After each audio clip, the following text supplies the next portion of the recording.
இந்திய இறக்குமதி பொருட்கள் மீது அமெரிக்க அதிபர் டிரம்ப் 27% பதில் வரியை விதித்திருக்கிறார். வர்த்தக ஏற்றத்தாழ்வுகளை சமாளிப்பதற்காக இந்தியா தவிர பல உலக நாடுகளின் பொருட்கள் மீது 10% முதல் 49% வரை டிரம்ப் வரி விதித்துள்ளார்.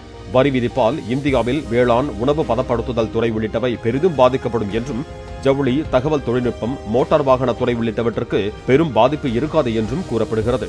மருந்து பொருட்கள், கனிமங்கள், பெட்ரோலிய பொருட்களுக்கு விலக்கு அளிக்கப்பட்டுள்ளது. உரம், பிளாஸ்டிக், புத்தகம், உலோகம், செமிகண்டக்டர் மீதும் வரி விதிக்கப்படவில்லை.